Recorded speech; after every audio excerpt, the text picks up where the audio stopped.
Geralmente, eu parto de os figurativos, parto de um ensaio fotográfico e com uma ideia, né? A gente geralmente pensa numa ideia, formata uma ideia e aí vai para um ensaio fotográfico. Aí, através dessa fotografia, a gente parte para a pintura em si, né? Tem alguns artistas que são referência para mim, né? Os artistas da virada do século, Joaquim Sorolla, John Singer Sargent, Anders Zorn, né? Eles têm uma característica na pintura deles, que é uma influência para mim, que se chama a pintura à grande maneira, que ela mescla aquela expressividade do impressionismo e, ao mesmo tempo, o realismo, né? Em alguns pontos do quadro, que são o ponto focal, né? Onde a área que você quer dar mais interesse, ali você dedica mais realismo. E nas outras que são coadjuvantes, elas vêm para ampliar a atenção naquele lugar onde você quer que chame a atenção.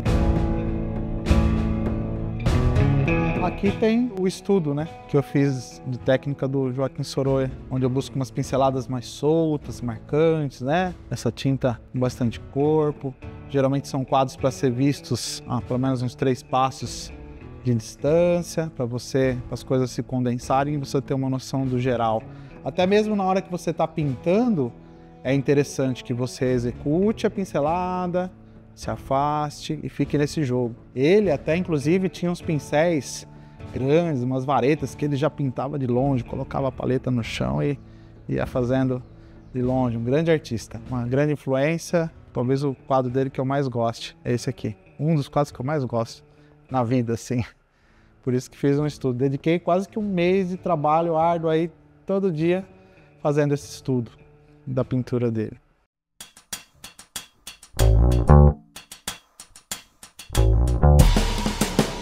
Esse quadro da Baiana é um quadro muito especial na minha vida, porque me trouxe muitas alegrias. Ganhei alguns prêmios com ele, em Mogi das Cruzes, um prêmio dinheiro, inclusive. Em Araras, uma menção honrosa. Participou do Salão de Piracicaba, né? E é um quadro assim muito especial, não só nesse sentido, porque ele compila um pouco das minhas buscas pictóricas. E eu trouxe, né, essa influência para a nossa cultura aqui, né? Registrando essa imagem de uma baiana, do acarajé, aqui do nosso país, né? E na roupa dela a gente tem, né, essa variação de branco. É branco, né? Mas o branco dela não é igual ao branco do vestido de trás, não é igual ao branco do vestido lá do lado, não é igual ao branco do vestido lá mais de trás. Porque o branco, ele reflete todas as cores, né? Então tudo que está de colorido em volta dele se reflete, traz essa profusão de cores, essa coisa maravilhosa, né? E também é uma tinta que a gente tem que colocar com mais corpo, né? Uma tinta mais grossa, as pinceladas acabam saindo mais expressivas, e isso é o que me encanta na pintura, né? Uma pintura muito lisinha, ela, pra mim, não diz tudo. Tem que ter a marca, tem que ter a marca da mão ali, né? Trabalhando, né?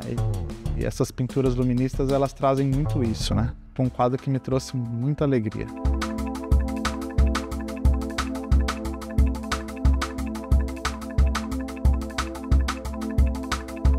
Para as figuras, é mais interessante o óleo, porque o óleo você tem um tempo de secagem mais lento, você consegue retocar, fazer as passagens de cor de uma forma mais gradual, mais controlada, né? O acrílico já não vai te dar todo esse controle. Aqui uma coisa interessante também é a gente sempre começar pelos tons claros. Geralmente eu faço uma seleção de paleta de cores, né?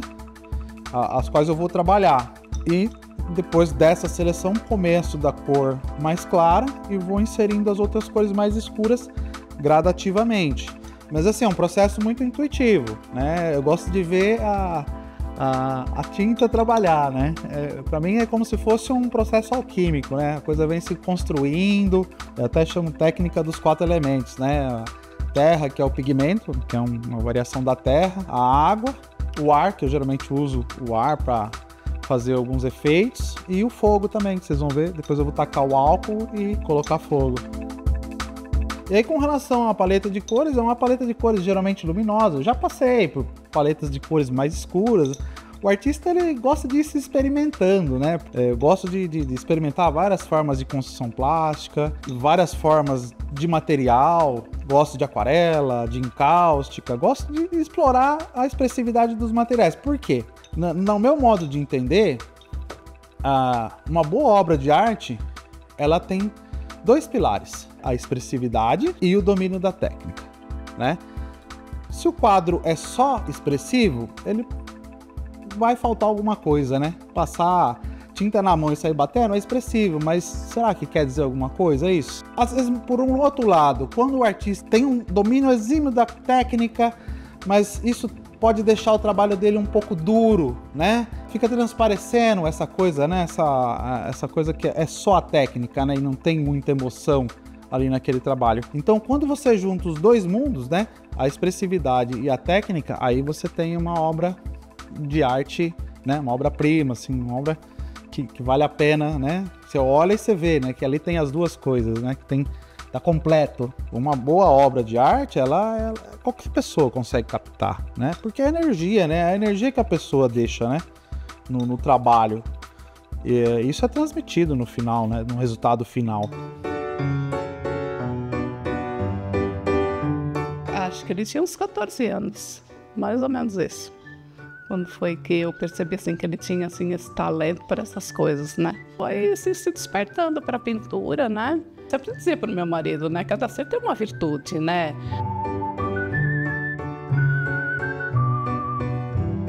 Meu primeiro professor de pintura foi aquele que foi meu professor de educação artística na escola. A gente teve uma relação de amizade e a gente, num primeiro momento, começou a tocar junto, porque também tem a parte da música, né? E frequentando a casa dele, eu vi que ele pintava, né? E aquilo me chamou muita atenção. E aí até pedi para ele na época se ele poderia me ensinar, me explicar as técnicas, né? E aí foi com ele que eu tive o primeiro contato, assim, com tinta a óleo, com giz pastel, com aquarela, né? E a gente desenvolveu vários trabalhos ali. Foi a música que me levou para a pintura. Ele é multi mesmo, ele é artista em todos os sentidos, né? Ele é artista de alma, eu digo, porque todas as vertentes da arte ele abraça e ele se entrega. E eu acho que o dia a dia de conviver com o artista é a gente entender essa necessidade de liberdade para a criação, né? Então ele tem esse dom que eu acho maravilhoso e eu aprecio demais e respeito muito. O dia a dia é difícil porque ele é muito dinâmico, né? Como eu disse, ele tem essa vertente artística em todas as áreas, então ele está sempre fazendo alguma coisa relacionada à arte e ocupando bastante tempo, mas o tempo que estamos juntos é uma arte também.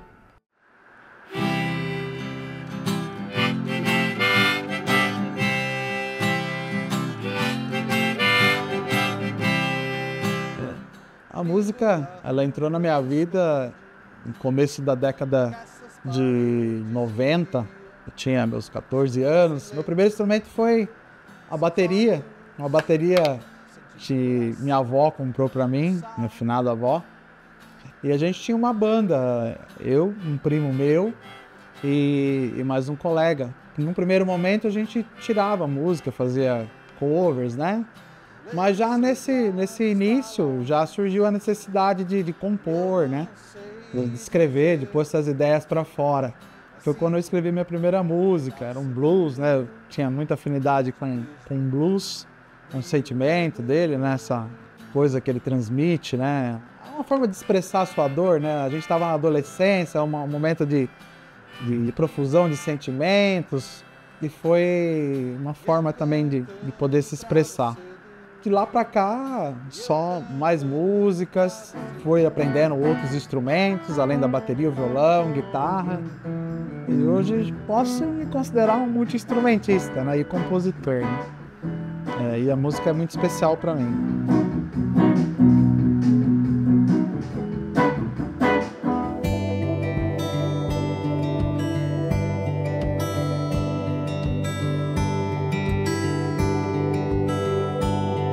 São uns quase 60 45 anos que a gente está aqui. Meu pai sempre morou aqui, né? E com a morte da minha mãe, passei a tomar conta da fazenda. Essas pinturas chamam muita atenção e a gente gostou muito. Sempre tinha muito carinho por essas pinturas, né? E elas estavam deterioradas, né? Aí nós descobrimos o Rogério e o trabalho dele, graças a Deus, ficou bonito, gostamos. Eu tenho dele acho que uns 7, então, e o carinho que a gente tem por ele, né? Depois eu fiz a faculdade. E nesse período da faculdade, eu fiz aula em ateliê, assim, em curso livre, com 2 artistas. Uma de Rio Preto, que inclusive era parente minha, eu não sabia, e na época acabei ficando sabendo, né? Então, o pai dela era primo da minha avó. E com ela aprendi muita coisa, assim, dessa técnica de acrílico, dessas aguadas. Foi, assim, muito rico esse período que eu estudei com ela. Fiz muita coisa de papel machê, vendi muitas mandalas. Foi o que salvou minha pátria, assim, para ajudar a pagar a faculdade na época. Eu viajava com essas mandalas, ia para Araras, Piracicaba, Rio Claro, Ribeirão, Sertãozinho. Rodava para todo lado vendendo esses trabalhos decorativos. E também nesse período da faculdade, eu fiz 1 ano de aula de pintura com um outro professor que se chama Ronaldo Bonner. Ele depois veio a ser aluno da faculdade também, né? Mas ele já era um grande pintor de renome e assim, foi de grande influência. Ali foi onde eu realmente a minha pintura deu um salto no quesito da pintura figurativa, né? Para realismo, para conseguir desenvolver um trabalho convincente, de retratos, de flores. Então foi um período onde eu desenvolvi muito o meu trabalho ali com ele. Ele passou várias técnicas, assim. Muita coisa que eu fazia intuitivamente, ele me ajudou a colocar rédeas e eu a ter controle dessa técnica, né? E aí na faculdade também, né, com outros professores que faziam parte da grade curricular. Na parte de escultura, o professor Ruiz. Na parte de desenho de pintura, o professor Paulo Tosta também, é um bom pintor, um grande pintor. Me incentivou, né, bastante, me ensinou bastante coisa ali nesse período da faculdade. E depois, com o advento da internet, a gente passou a ter contato também com outros artistas, né, de fora. Tornou-se mais fácil a informação, porque quando eu comecei, a informação vinha de onde? De livros e da boa vontade de quem estava querendo te ensinar. Se a pessoa não tinha boa vontade, escondia o jogo. Quando eu fiz a faculdade, em nenhum momento eu pensei em ser professor. Eu fiz a faculdade pensando em ser professor de escola. Tinha o meu caminho na pintura ali. Era para ter um diploma e conhecer, e foi realmente muito importante. A faculdade é um momento primordial na vida das pessoas, especialmente as presenciais. O que movimenta o mundo são as pessoas, é o contato com as pessoas. Para mim foi importantíssimo o contato com os professores, com os outros colegas, a troca, né? Muita informação. Através de outros colegas eu vendi meu trabalho em oficinas culturais. Através de outros colegas eu conheci o SESI de Ribeirão Preto e depois vinha trabalhar lá por 5 anos no SESI de Ribeirão Preto, ministrando aulas de pintura, em tela, em cerâmica. Então isso foi o contato com as pessoas, né, que me trouxe isso. Nós nos conhecemos há alguns anos atrás, né, quando a gente fazia um curso juntos, né? Eu fazia a faculdade de letras e ele na época fazia arte. E só que nós éramos amigos, né? Ele era casado também na época e eu me encantei logo de cara com o dom artístico dele, né? E ele andava sempre com as amostras das coisas que ele pintava, eu adorava ver, né? Ele tinha uma pasta catalogada todos os quadros.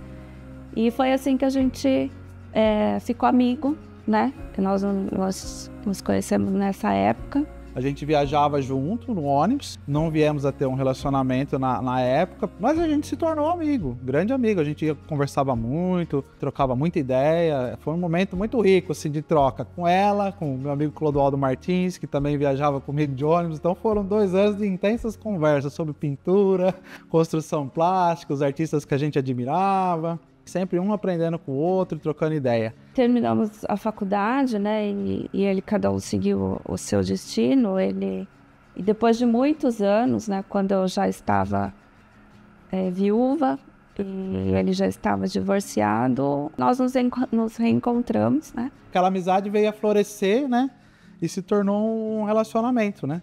E estamos aí juntos, aí, agora já há 6 anos. Porque acho que o mais importante de todo e qualquer relacionamento é a amizade, né? É o que dura, né? O restante é acessório, né? Vamos assim dizer. Eu tive que ter um pouquinho de paciência, né? Porque ele pintava quadros, assim, ele tinha os temas dele e eu ficava, assim, meio um tanto enciumada porque eu não era um tema, né? Até que ele fez um quadro meu, um evento que nós tivemos na escola, né? E ele fez um quadro, eu fui modelo vivo, né? E foi muito legal, muito interessante essa experiência. E depois ele começou a pintar outros quadros, né? Um deles é esse. Dar aula é uma armadilha, né? A gente acha que... a gente acaba se apaixonando, né? Pelo magistério, porque... As crianças, elas são demais, né? Elas são muito verdadeiras. Se elas gostam de você, elas falam na cara assim, ó, tio, você é muito legal, eu gosto de você é muito bacana. E quando ela não gosta, você vê na cara dela que ela não tá gostando. Então muda o jeito que você tá fazendo, a abordagem, porque não vai ter futuro. Se não tá fluindo ali, procura ser de outra forma. E assim, hoje em dia, eu procuro mesclar nas minhas aulas em escola um pouco do que eu sei das construções plásticas, né, da música, levo isso para a sala de aula. Porque para muitas daquelas crianças vai ser o contato que elas vão ter com a arte, né? Tirando este ambiente, possivelmente o pai, a mãe, eu sei porque eu falo por mim, o meu contato com arte foi na escola. Né, meu pai, a gente ouvia aquelas músicas mais populares, mas não que tinha assim um incentivo, né? Até pela cidade, a cidade pequena não tinha muitos recursos, né? Mas foi a curiosidade que me moveu, né?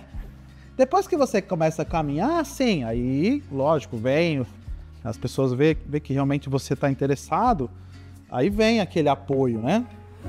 Dos familiares. Nas primeiras encomendas foram de tios, primos, me ajudaram muito. Nossa, eu lembro quando eu peguei minha primeira encomenda, foi uma alegria enorme, né? Você começar a fazer um dinheirinho com aquilo, né? O teu retorno é uma coisa fantástica, é uma coisa muito gratificante.